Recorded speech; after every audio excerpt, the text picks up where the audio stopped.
Right now, as you're watching this, 57% of Americans cannot cover a single $1,000 emergency. That means if your car breaks down tomorrow, if your tooth cracks, if your heater dies in January, more than half this country would be completely wiped out.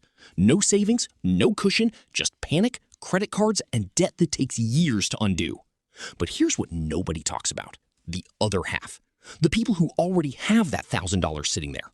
Their life isn't just slightly better than yours, it is fundamentally, permanently, and psychologically different. Not because they make more money, not because they got lucky, but because of what happens inside the human brain the moment a safety net exists. In the next 20 minutes, I'm going to show you exactly what changes, exactly why it changes, and exactly how to get there.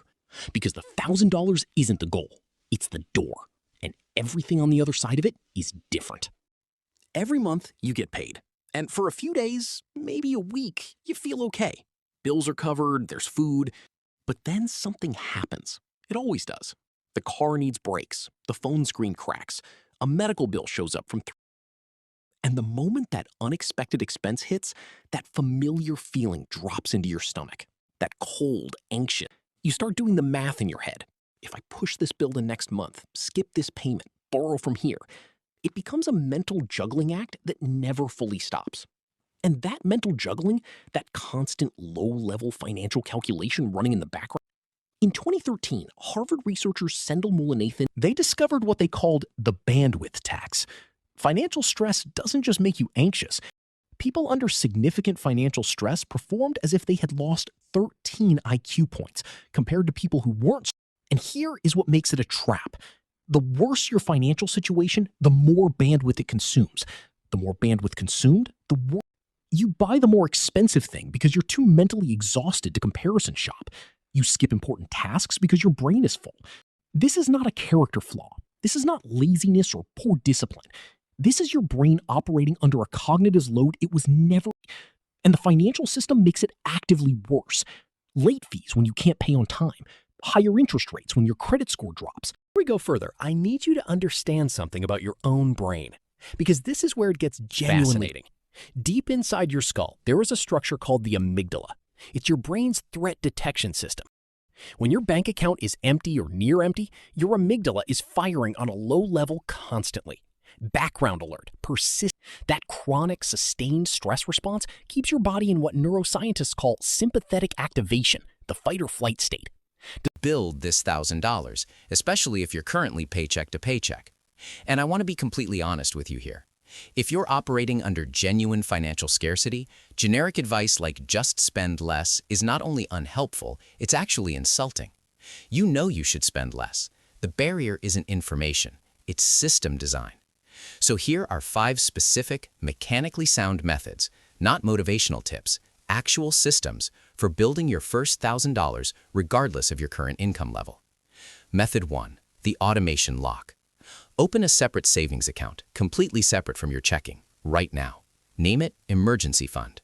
Set up an automatic transfer of whatever amount won't break you, even $20 per week. $20 per week reaches $1,000 in 50 weeks. That's under 1 year. But the more important point is that automating the transfer removes it entirely from your decision-making process. We've established that you're operating under cognitive load. Every decision costs mental resources. Automation eliminates this decision from your cognitive budget permanently. It happens whether you remember or not. Method 2, the 60-day intensity sprint. For 60 days, not forever, just 60 days, you treat your budget like a crisis mode.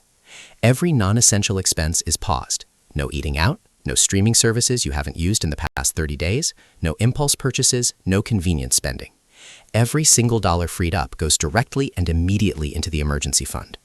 Most people who honestly audit their spending find $300 to $500 per month in genuinely non-essential expenses. 60 days of this method alone can produce the full 1,000. No raise, no side income, just temporary elimination of waste. Method 3, the single income spike. I want you to sell one thing this week. Not a business, not a side hustle. One item. Look around your home right now. There is something in it worth $50 to $200 that you have not touched in 6 months. Facebook Marketplace, OfferUp, eBay. One listing, one sale, one direct cash injection into the emergency fund. It doesn't build a long-term system, but it builds momentum. And when you're starting from zero, Momentum is the most valuable resource you have. Method 4, the bill audit.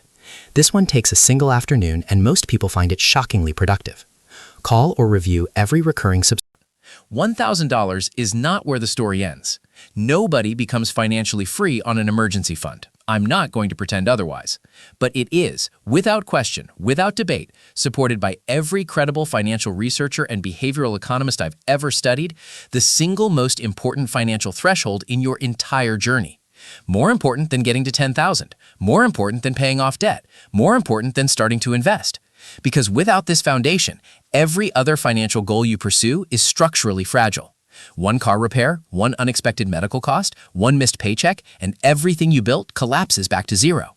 With it, you have an actual floor, not a ceiling, a floor, something real to build on, a foundation that holds under pressure.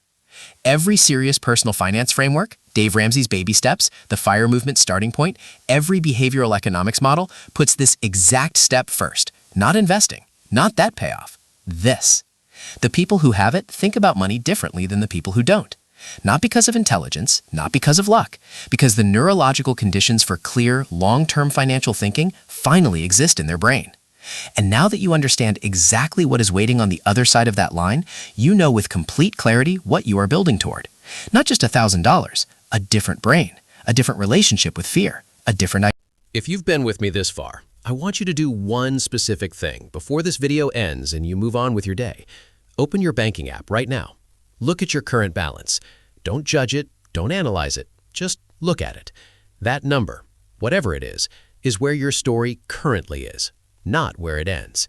Then, in the next 24 hours, open a separate savings account at any bank. Name it Emergency Fund. Set up even a $10 or $20 automatic weekly transfer to it.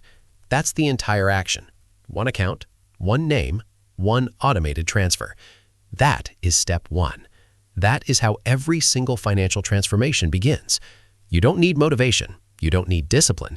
You just need a system that works while your brain is busy doing everything else. In the next video, we're going to talk about what happens after $10,000. Because that threshold, that's where things get genuinely extraordinary. The changes between $1,000 and $10,000 are not linear. They are exponential. And the psychology behind them is even more fascinating than what we covered today. If this video shifted how you think about money, even slightly, share it with one person in your life who needs to hear this.